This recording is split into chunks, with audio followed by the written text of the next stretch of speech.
explaining the role that we tax advisors play in an economy and in society. And by show of hands, how many of you are practitioners? Yeah. You're not actually not showing hands, you're showing your palm. I like that, yeah. So that's 3, 4. And then the others are working in industry, working for corporations, governments. Then how many are preparing for exams or CTA? Okay, looks like the majority of you. Okay, fine. So let me start with the role of tax advisors. And like John explained, my background is been a very interesting one. And before coming here, I was speaking to our new joiners. We have about 26 people who joined PwC at the beginning of this month. And these are young graduates. And just telling them that for us, when we're recruiting, we look for the academic qualifications and grades, but most importantly, look for certain qualities and attributes. And often we fail to distinguish between experience, qualifications, qualities that are really soft, then attributes and skills. So when you think about yourself as a practitioner, you actually have all those. Yeah, you have qualifications, then you have experience, then you have skills, you then have attributes. Some of these are really very soft: relationship, client service, communication, you name it. That enables you to do what you do, because whatever qualifications you have, they are meaningless unless you are able to apply them and put them into practice. Likewise, whatever knowledge you have, it's of no value and very limited value, if anything. When we were students, we used to say that knowledge is power. But having ended my student days, you stop studying, but you continue learning. I know that knowledge is not power. Knowledge is just potential power. Applying that knowledge is where the power comes from. So I was telling them that you're coming here and you're telling me you're an engineer, then you're telling me you're a lawyer, you're telling me you're a statistician. Actually, you're not a lawyer, you're not an engineer, you just studied law at university. Because what do lawyers do? Then she explains. So have you done it? I have not. Then are you a lawyer? So when I'm told, when I'm described as an agriculturalist, actually I accept that because now I'm a farmer. But actually I went to university, and very few people of my generation went to high school with the objective of studying agriculture at university, if you know what I mean. So you then do certain grades, and then those grades lead you into a certain course, but your parents wanted you to do a different course, or you didn't even know what you wanted to do. And then when you get there, you realize that actually, this is something that can actually give me university education, and then after you get your degree, you start finding your level. So like you said, I did accounting technician, that was in 1992, graduated in 1990. Then had a fast track into ACCA. Back then, ACCA was really, really difficult. I say that because I don't know what it is like now, but there were so many papers and so many complex things that we had to do. So completed my ACCA in 1994. I joined PwC in 1996. That's 22 years ago. Back then I was working and living in England. And as of then it was Coopers and Lybrand. And in 1996 there was a massive change in tax law in the UK. And I saw the opportunity, because I was working in audit, but fairly junior. I saw the opportunity, and the firm was encouraging mainly lawyers, solicitors, and advocates to specialize in taxation, as well as accountants, ACCAs and ICAEWs, chartered accountants. So I went for that course, Chartered Institute of Taxation. If I thought ACCA was tough, this was really, really tough. And that one, you have to sit 4 papers at a go, no referrals, you fail one, you have to take the whole lot again. And then the firm has 2 strikes and out. So they give you one more chance, and if you fail, then you're out. Very lucky, passed it first time, and like they say, the rest is history. Came back to Uganda in the year 2000, and back then tax was a poor cousin of audit. For those of you who are practitioners, that might have some meaning. And I would say that myself and a few other people, I think it was Mohamed Sempija, there were some ex-URA people who actually kind of started proper tax consulting and practice as we know it today. And for those of you, I don't know if there are any people with a Revenue Authority background here, but I can tell you that Revenue Authority by then was very, very strong and very assertive. It still is, but I think back then it was a very different authority, very authoritarian, and it had never been challenged. You know, they give you an assessment and, you know, either you pay or they lock up your shop. So when we came on the scene and we're actually telling them this is what the law says and this is what's happening and actually you cannot do this, the commissioners that were there back then were taken aback, and then they wondered, who are these kids coming on challenging us? I mean, we've been doing this and people just pay the tax, or even the tribunal wasn't there. So the role I would say personally and my colleagues in profession have played is really just that intermediation of bridging the gap between the taxpayers and tax-paying community and the Revenue Authority. And in that process also, the Revenue Authority has also had to scale up. And the URA of today is very, very different from the URA of 15 or even 10 years ago. Very professional, very well structured. They invest in talent development and very, very competent people. Many of them even are from firms like ours. We always get picked on, both locally and in the international media, about the role we play in terms of tax planning, tax evasion, and tax avoidance. And it's the tax planning, in my view, is something that is acceptable and actually lawful, and it depends on how you look at it. Because once the tax legislation make provisions for tax incentives, you know, whether it's capital allowances, whether it is investment allowances, you know, VAT refunds, there are quite a number of breaks within the tax law and tax codes that are aimed to incentivize investors and make Uganda a very attractive place as far as doing business is concerned. And remember, countries compete in terms of their tax environment. So when investors are looking to invest in Uganda, both local investors and foreign, you know, they look at certain things that, you know, the investment climate, you know, the rule of law, you know, access to finance, availability of labor, and the certain things that are given. And then countries go out of their way to differentiate their jurisdictions from a tax competitiveness.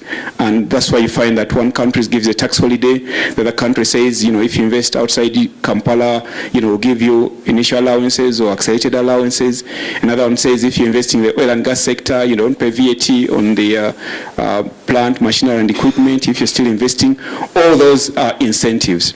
So then, for us, we then earn a living by looking at those incentives and looking at the investors and taxpayers, and then advise them and help them and structure their investments in such a way as to take maximum benefit of those incentives.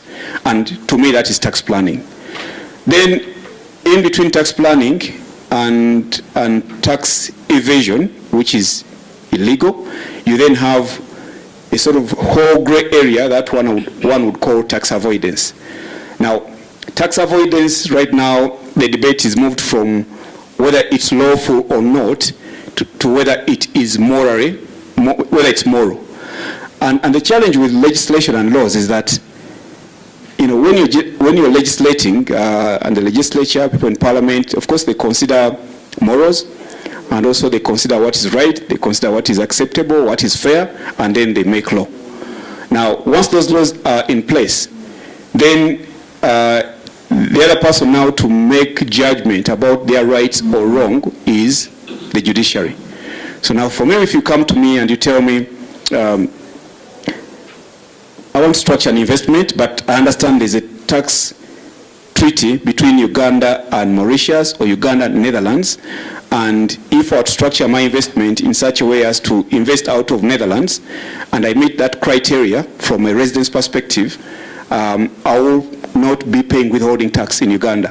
Whereas if I came and invested directly in Uganda, according to the Ugandan law, I'll pay withholding tax. Now, you have a duty to your client to actually guide them and advise them, but at the end of the day, the decision is for the client to make. And also, you as an advisor, you also have to make sure that whatever it is that you advising and recommending, you actually should be in a position to defend it if ever that position is challenged, because somebody is putting a lot of trust in you. So it is those kind of arrangements and structures that in the court of public opinion sound not right, and very unfair to a poor country like Uganda, but actually they are lawful. They may be lawful, but are they morally right? And then the question is, who in their wisdom would actually structure their business affairs in such a way as to pay maximum tax if there was an opportunity to pay lower tax or minimum, but lawfully. So there are very, very many situations where you are caught between a rock and a hard place, where is it right? Yes. But is it the right thing to do? That is a call one has to make as a business person. But we have a role as advisors, one, to tell taxpayers and clients what the law says, make recommendations, but for me, the test I use when I go away is that, one, can you sleep at night? If this hits the newspapers, front page, if you're called into court to defend it, for as long as you strongly believe you can, while at the same time knowing that somebody out there will have to make the call in terms of judging it, I'm very comfortable with that, and I live with it. But increasingly, the profile for tax advisors and consultants is becoming bigger and bigger as countries try and protect their tax base, especially when it comes to foreign investment. So, like I said, in one extreme, you have a clear tax evasion, and that is lawful, totally lawful, and illegal, and you cannot be seen to be involved in that as a tax advisor or agent. But on the other hand, you have a gray area of tax evasion, and then an extreme end, tax planning, taking advantage of incentives that are provided for in the law. So as a certified tax advisor, and I look at it as a qualification that is preparing somebody to actually practice and advise clients and taxpayers. And for that matter, in addition to just having the qualification, there are certain fundamentals which in our CTA, the UK Chartered Institute of Taxation, are very, very important, and they cut across even the accountancy. And these are things like professionalism, integrity, the ethics, and just the ability just to have the right judgment, bearing in mind that at any one time you're doing it as a chartered tax advisor or a certified tax advisor representing a profession as a whole, as opposed to yourself as a person. So it's for that reason that whenever it is that you're out there holding yourself as an advisor and consultant, you should remember your obligation, not just to your client, but also to the profession as a whole. The other role that we play, and I'm very passionate about that, is influencing tax policy. Because we CPAs, certified accountants, chartered tax advisors, certified tax advisors, we have this mandatory continuous professional development, and also we are always we have this thirst for continuous learning, because the more you know, the more value you add to yourself, and the more valuable you are as a person, the more people want to work with you in terms of clients. So at any one time we're doing research and we're checking what's happening elsewhere. We influencing policy, and also we are sharing and trying to advocate on behalf of our clients to ensure that we have a very competitive tax environment in our country, while at the same time also supporting government to ensure that they collect the tax that they need to finance the budget. So John referred to OTT taxation, and you may have seen one or two articles I wrote a few months ago. And I think for us we have a role to inform government and also share knowledge. Because when somebody goes on to say that taxation of the OTT, for instance, that they're taxing Lugambo, then on the other hand you have an ICT policy which says totally different things. Then you have a government which acknowledges the role ICT plays, and then the intermediation mobile money has done in terms of access to finance. I think it will not be fair, those of us who are knowledgeable, just to sit back and allow the misinformation that was going on. But so you have to do what you have to do, while at the same time knowing that you don't make law, and also at some point you have to know where to stop. Otherwise, it can become political. CPA, our institute organizes tax seminars and also pre-budget forums, and again, those are forums which we are very active in. And the profession, business community, private sector looks up to us to share knowledge and also guide policy on those issues. Then the training, like here, you know, I used to lecture so many years ago, and I thought that was really very useful experience. But then again, as you get busier and also other new people come in, you sort of leave that space for other people, and that's exactly what I did. So I believe in knowledge sharing, strongly believe in knowledge sharing, because one, the more I share, the more I reinforce what I know. And secondly, when you share, you don't lose anything. So it's not like I came here with 100 pieces of information about taxation, and then after sharing here, I'll be left with only 30.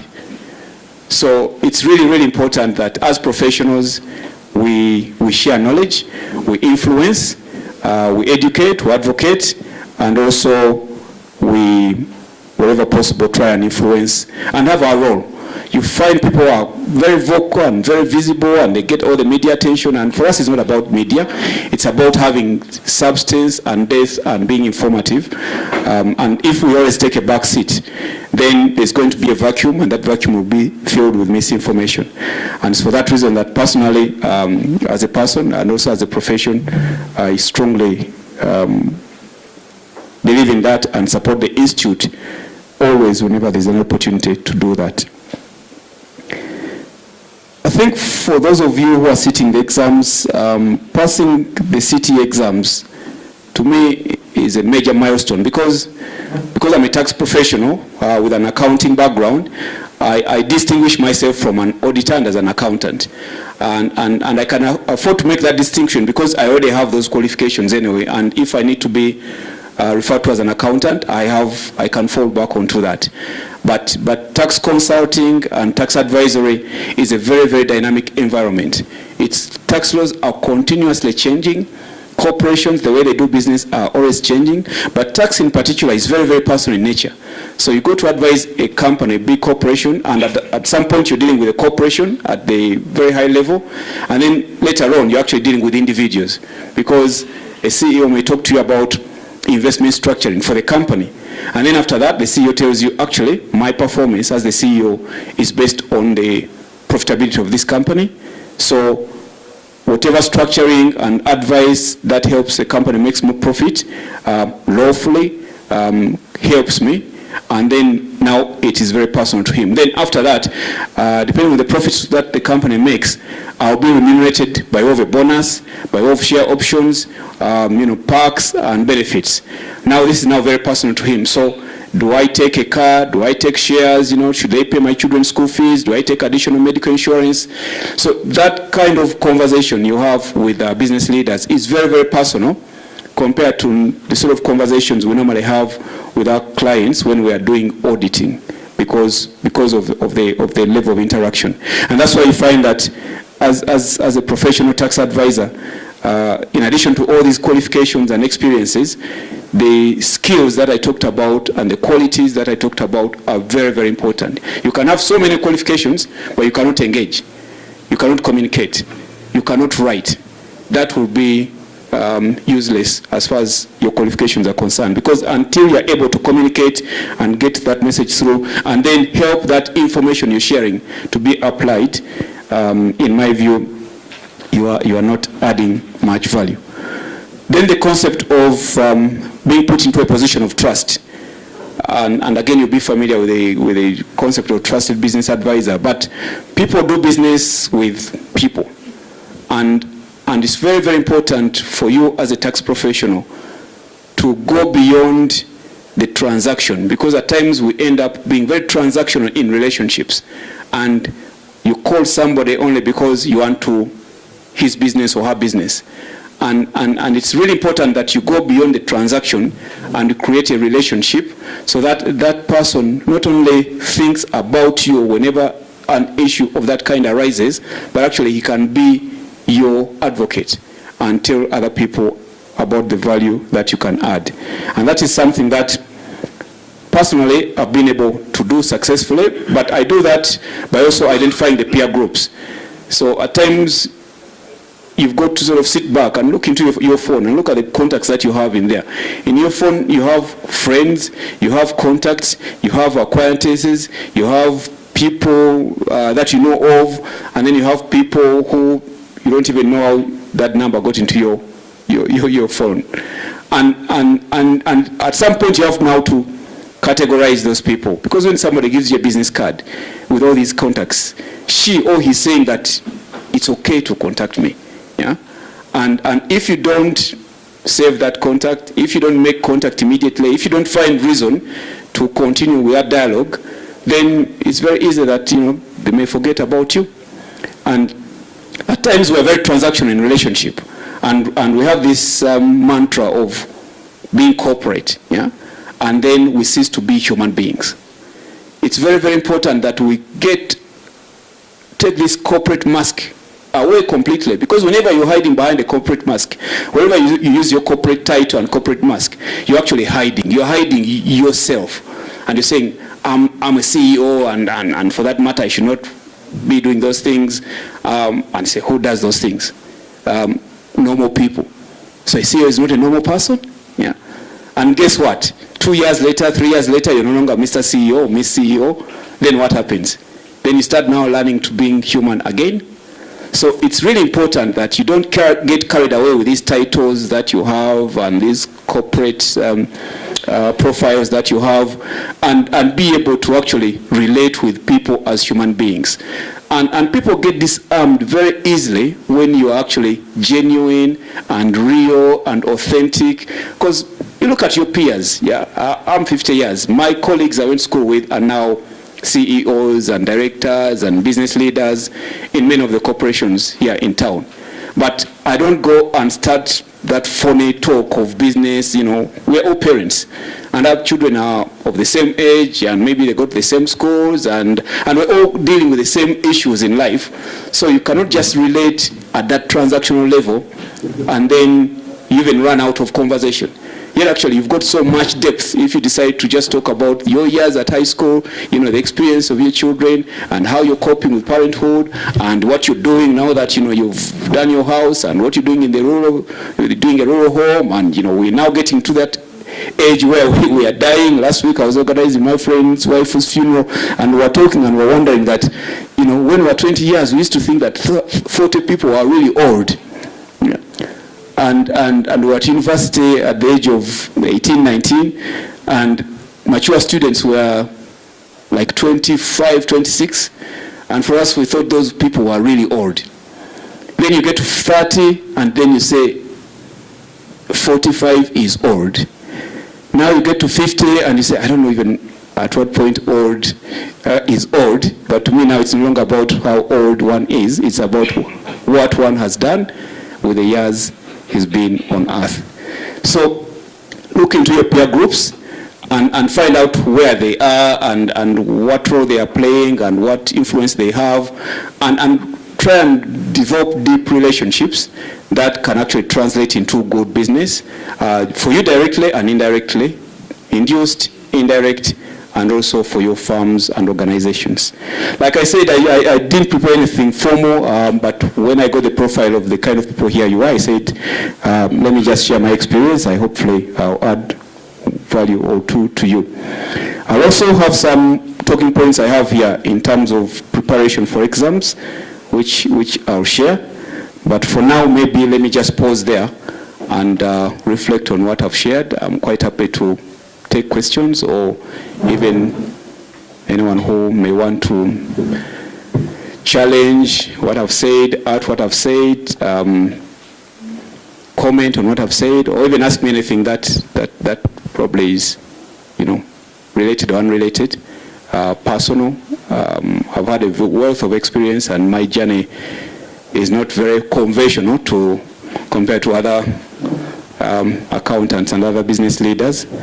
But I always believe that you cannot just pigeonhole yourself, otherwise you end up limiting yourself by way of potential. And the things that make me accomplished as a person are not, my 8 to 5, work, much as it pays the bills. But again, with time, I'm quite happy to share with you some of the things that I do and how I've managed to find purpose in life as a result of those other things. I set out my day and month, year, with the objective of really just being a positive influence and helping other people wherever I can. Like I said, I have a lot of knowledge and experience and information. I read a lot, and the more I share, access to pay and what taxes, not to pay, depending on what the law says. So a person from an accounting background or legal background or statistics, engineering, you name it, the moment you go into this profession, I think you have to embrace the environment that you decided to go in as a person.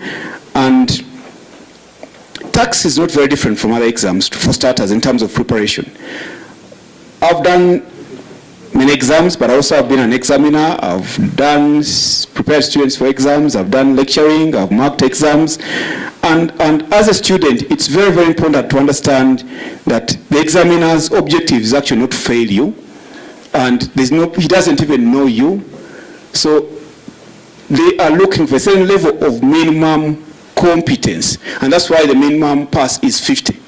So by the moment you score 50, this examiner and the institute then gets convinced that this is somebody actually who can hold themselves out there as a competent professional advisor, advising taxpayers and clients, but most importantly, representing the profession, because it's the profession which gives you the certificate to practice.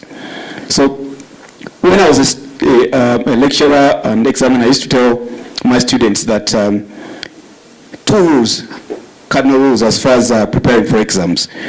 Number one, there's absolutely no shortcut to passing exams. You have to prepare, you have to study, you have to practice. There's no shortcut. And the second rule is actually to remember the first rule. This is because different people read differently, and different people have different abilities as far as exam preparation is concerned. Now, because you're all in full-time employment and you're not a full-time student, even the course that you're doing has been developed and designed in such a way as to, allow that flexibility as far as studying is concerned.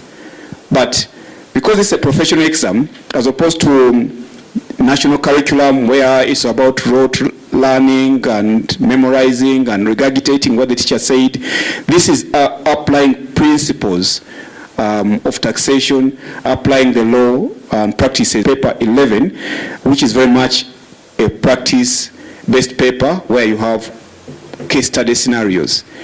And it's important as a student of taxation, and also to remember that you don't do it in a vacuum. You do it in an environment of real life business environment, because that is the objective, for you to apply the law to a real life business situation. So you need to think like the examiner. And the examiner's intention is not really to fail you. The examiner takes a lot of pride when all his or her students pass.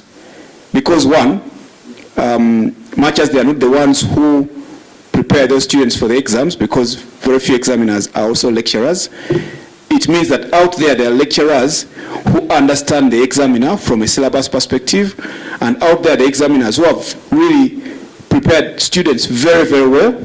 And secondly, when I set an exam and people fail, I wonder whether I'm actually out of touch with the real classroom environment as far as students are concerned.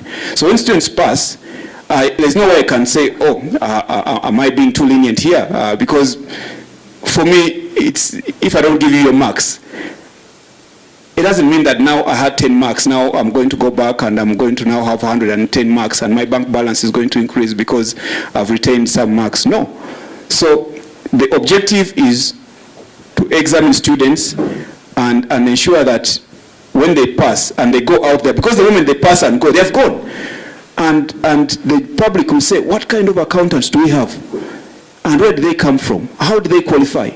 And the same will be said about the tax advisors.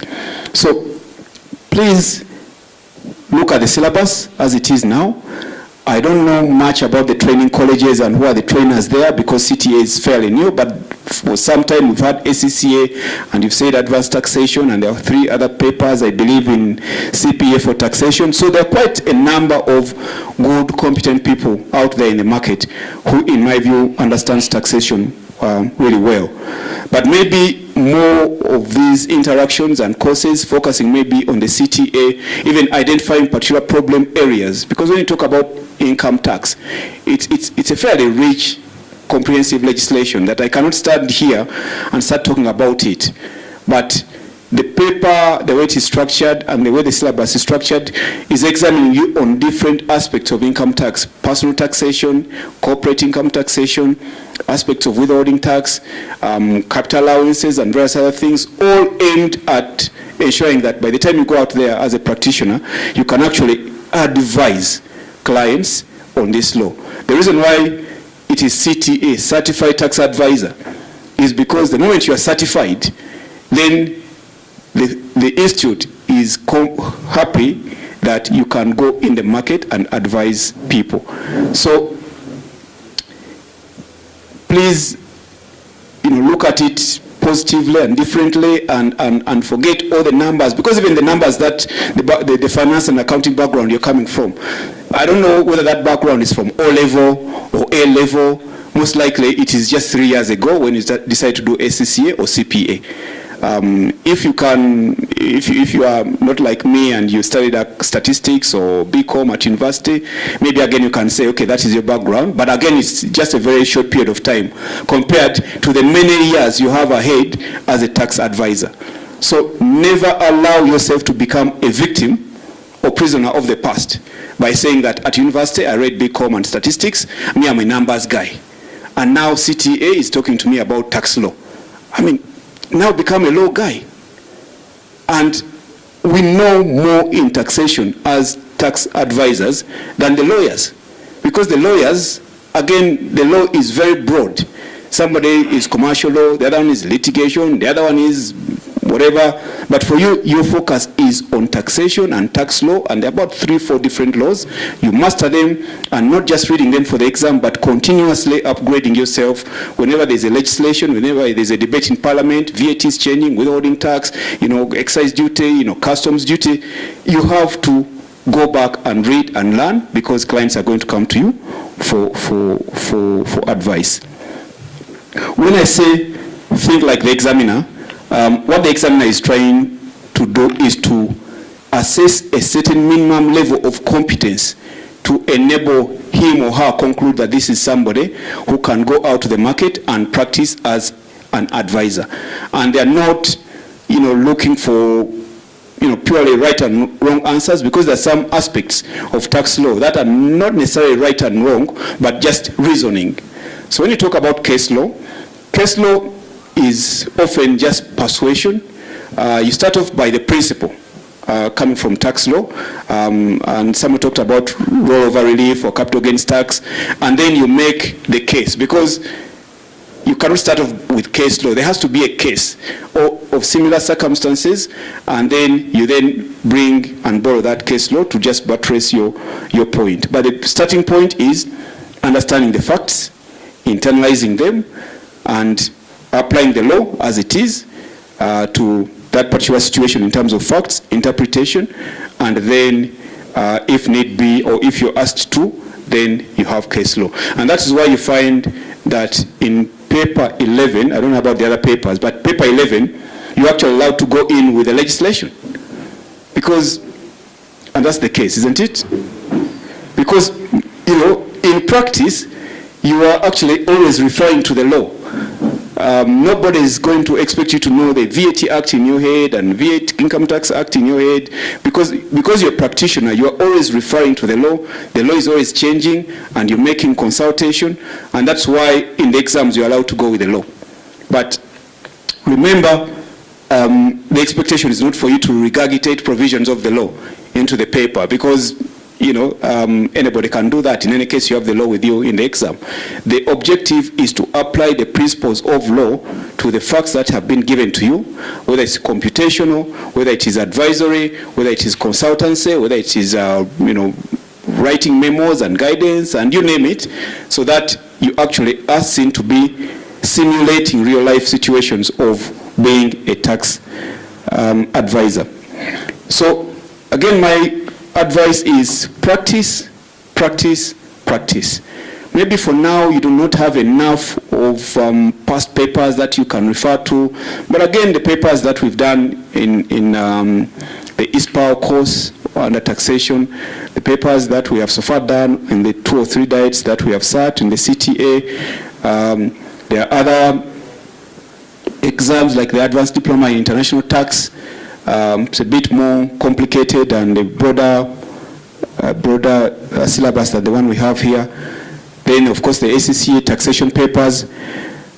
There's a lot out there, and wherever it is that you go for your tutoring and lectures, again, be a bit more demanding about from your lecturers, especially the colleges where you go for.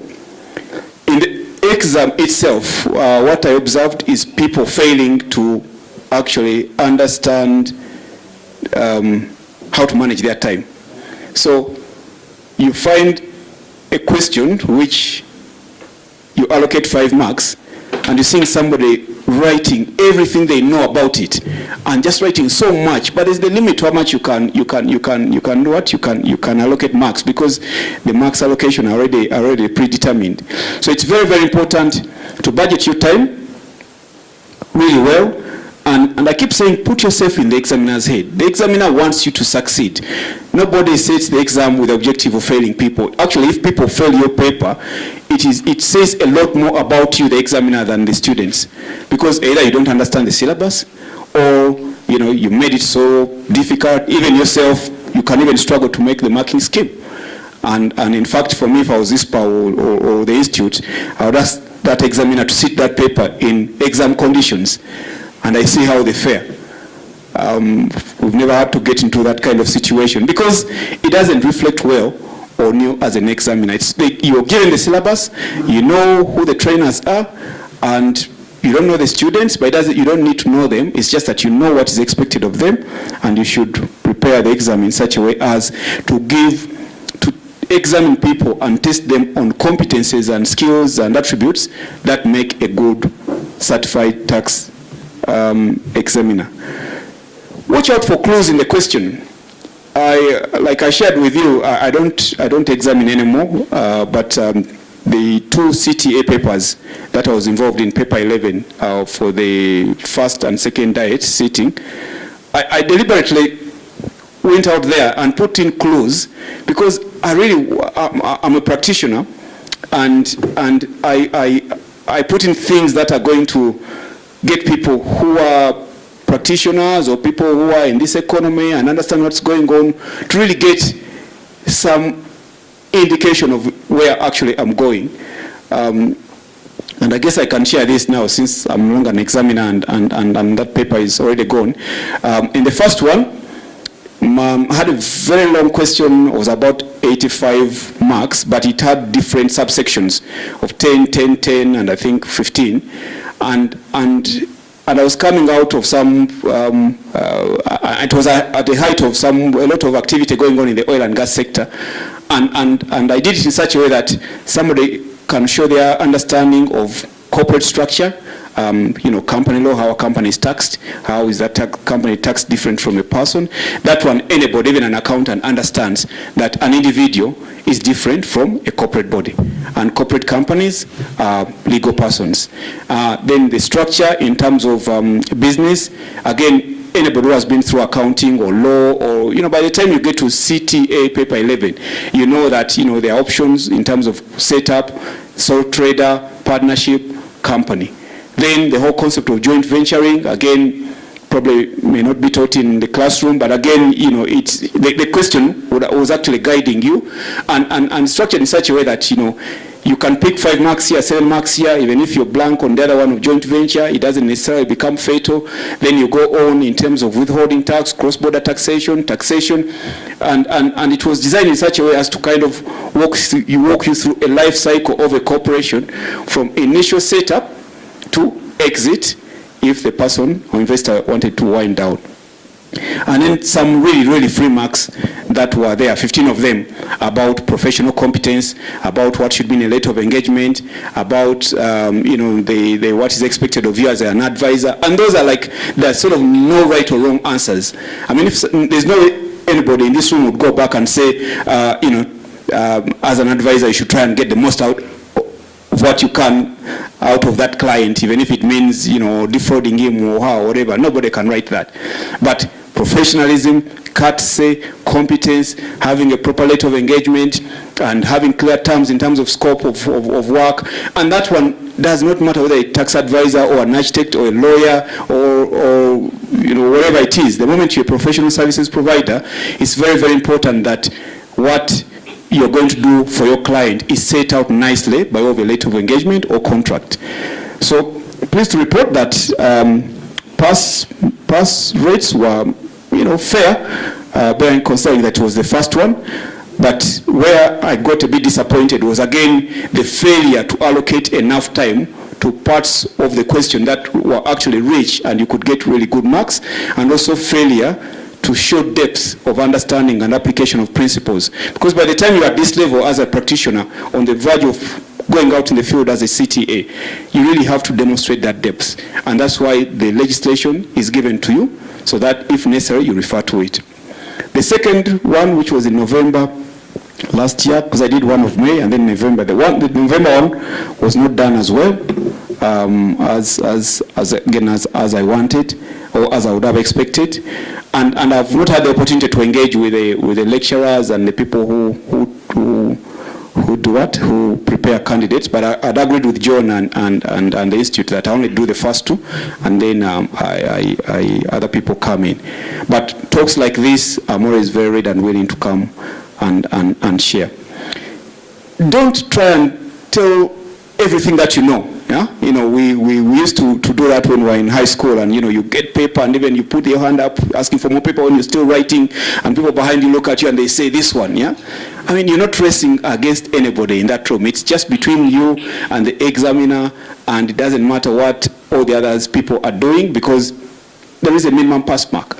Yeah, and I'm not saying that you should aim for 50, but the reason why 50 is set is because, you know, we are training advisors to go in practice. So whether it's 79 or 89 or 51, the moment you meet that pass mark, we know that throughout your career as an advisor, you're going to be attending these seminars, and you'll be continuously trained and enriched through continuous professional development.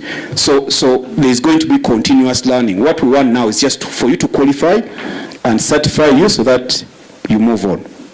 The other one that people do, mistake and that people do, is the post-mortem after the exam.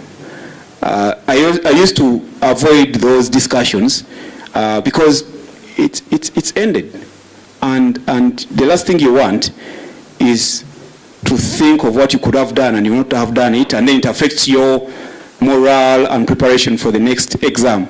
And I'm not saying that you should avoid it, because if you think it works for you and then you realize, oh, I should have allocated more time, or this is what it was all about, then at times you have some papers that are related, like business taxation, maybe paper 1, paper 2. It helps. But let those conversations not be one of lamenting, but one of trying to reflect and learning from the mistakes so that you're better prepared for the next exam. And, you know, success will come, because the manner in which you prepare, in a way, will determine how you fare on the day. There was another question about the syllabus. I have to be honest with you, I don't get involved very much into that. But these professional qualifications come at a point when you're expected to have gone through some certain form of training. So entrepreneurship and managing businesses and, leading a practice as a firm, leading a firm as a business, it's very difficult actually to examine those things, and then you're then certified, and then you say, now this one can go now and run his firm successfully. And that's why in our profession we have the continuous professional development, because at any one time you need somebody, a practitioner like me who has been at it for so many years, to come and share tips to people who are new. Then you have somebody who comes and actually tell people that you are running a business, you're not just simply practicing, because many practitioners and professionals and usually confuse those two things. And one time I was invited to speak to the society, the Uganda Society of Architects, and they are very, very senior people. And the first thing I said was that actually many of you here forget that you're running a business and you think you're practicing. And it didn't come out properly, but eventually we agreed that actually they are running a business, but again, the way they run their business is different, because they're professionals, they're practicing. But the concept of practicing, you're practicing to do what? To be better and to be perfect. And perfect at what? At whatever you're doing. So that you can give good advice to your clients, so that you can help them to run their businesses very well. How about you? So that you get paid. And what does that mean? It's because you're also in it for a business. So it's not right to say we are in it for money, because again that can end up resulting in different behaviors. But it's really important to understand that we are professionals running our businesses, and our businesses is to provide professional services to our clients, and our clients will pay us once they see the value that we are adding. And it's very, very important always to remember that.